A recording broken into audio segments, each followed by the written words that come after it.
On October 8, 1871, a fire broke out that etched itself into American history. This front page of the Chicago Evening Journal, printed the next day, shows the immediate impact of the Great Chicago Fire, destroying thousands of buildings and claiming roughly 300 lives. But on that exact same night, while Chicago burned, another fire ignited just 250 miles north in the state of Wisconsin. This chart shows the disparity in lethality. While the Chicago fire killed 300 people, Peshtigo claimed an estimated 1,500 to 2,500 lives. The physical footprint was equally massive, consuming 1.2 million acres, an area larger than Rhode Island.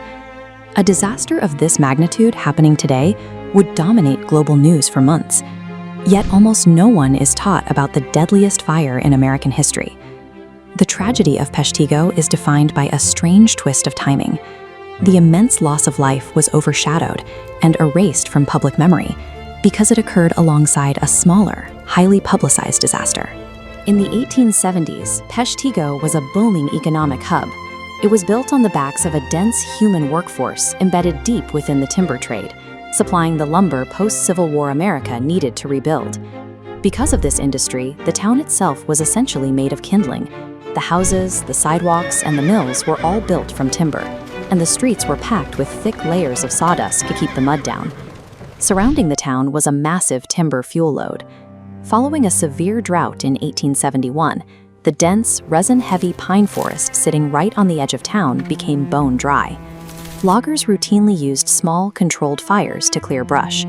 For weeks leading up to October, smoke hung over the region so thickly that ships on Lake Michigan had trouble navigating. Because small fires were standard practice, residents were blinded to the actual danger building around them. Peshtigo's destruction was the inevitable outcome of packing a town with wood and ignoring warning signs. When the fire arrived on October 8th, it did not behave like a normal spreading flame. Survivors described the night sky suddenly turning unnaturally red, followed by a violent roar that sounded like incoming artillery fire. This diagram illustrates exactly what hit the town: a firestorm. The heat became so intense that the fire generated its own weather system, drawing in surrounding oxygen to continually feed itself. The extreme physics of this weather system produced terrifying anomalies. The rapid intake of air generated hurricane-force winds and spinning columns of flame, fire tornadoes capable of lifting entire roofs and throwing burning debris hundreds of feet away. With the town consumed in minutes, hundreds of residents made a desperate run for their only available refuge, the freezing waters of the Peshtigo River. Once in the water, victims faced a brutal set of conditions. They had to continuously submerge themselves to survive the scorching radiant heat from the shore, while simultaneously battling freezing water temperatures and the immediate risk of drowning in the panicked crowd. In a firestorm of this scale, running away offered no guarantee of safety. Survival depended on whether the body could endure hours in a landscape of heat and vacuum. By the time the sun rose the following morning, the town of Peshtigo, along with several surrounding settlements, had been wiped off the map. But the fire had also destroyed the region's remote telegraph lines, severing all communication and cutting the survivors off from the outside world. Contrast this with the situation a few hundred miles south. Chicago retained enough infrastructure and national prominence to instantly broadcast its tragedy to newspapers across the country, commanding the full attention of the world.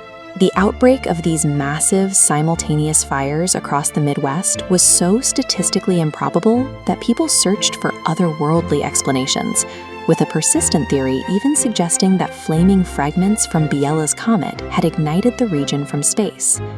Because of Peshtigo's isolation, days passed before help arrived. Entire families died unrecorded, leaving historians to guess at the final death toll. The only physical records left for hundreds of victims are mass graves for the unidentified. History does not automatically record the most deadly events. It records the events that have the loudest microphone.